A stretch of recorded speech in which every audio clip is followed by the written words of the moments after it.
आपको पता है कि मैं बहुत मर्तबा आपके सवालात के जवाब भी वीडियो की शक्ल में ही दे देता हूँ। तो मेरे एक सुनने वाले हैं जो ख़ुद भी लोगों से इस तरह से वीडियोस बना के गुफ्तगू करते हैं, कुछ लिखते लिखाते भी हैं। तो पिछले दिन उनका पैगाम आया था, काफ़ी लंबा चौड़ी तहरीर उन्होंने भेजी और उन्होंने कहा कि विकास भाई ऐसा है कि मैं काफ़ी ज़्यादा डिसहार्ट हो जाता हूँ कि जब मैं इतनी मेहनत करता हूँ, उस मेहनत के बाद मैं कुछ लिखता हूँ या वीडियोस बनाता हूँ या लोगों से बात करता हूँ और मुझे लगता है कि कहीं उसकी इतनी अप्रिसिएशन नहीं होती। तो मैंने बारहा कोशिश की खुद को समझाने की, लेकिन अब मेरी बस हो गई है। अब मुझे बताएं मैं क्या करूं।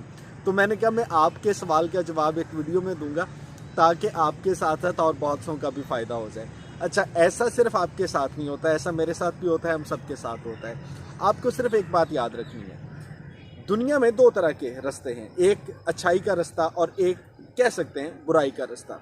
अच्छाई के रास्ते की तरफ बुलाने के लिए मेहनत करनी पड़ती है और जो दूसरा रास्ता है वहाँ पे लोग खुद ही भागते हुए चले जाते हैं।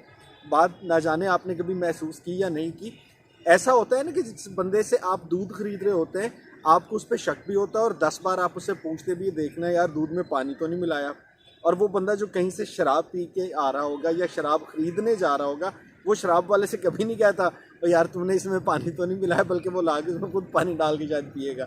इसका मतलब ये है कि आप अगर एक पॉजिटिविटी का काम करते हैं ना, तो उसमें हमेशा भाई मेहनत पड़ेगी और उसमें उस तरह से आपको लोगों का फीडबैक नहीं आएगा।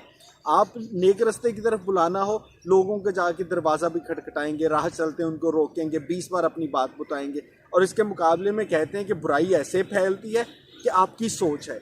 अब जब आप पॉजिटिव कोई लिखना या गुफ्तगू करना शुरू करें ना, तो इस बात को छोड़ दें कि कौन सुन रहा है, कितने लोग सुन रहे हैं। मैं हमेशा मानता हूँ कि अगर लाख में से, 1000 में से, 100 में से कोई एक भी सुन रहा है तब भी फ़ायदा है। और कभी आपको लगे ना कि कोई एक भी नहीं सुन रहा, आप तो कर रहे हैं ना काम, इसका फ़ायदा आपको तो ज़रूर होगा। इसलिए कोशिश जारी रखें। ये जो मुस्बत काम होते हैं इसमें थोड़ी सी मुशक्क़त पड़ती है, लेकिन ये काम ज़िंदगी में और आखिरत में काम आने वाले होते हैं। इसलिए भाई लगे रहो, परेशान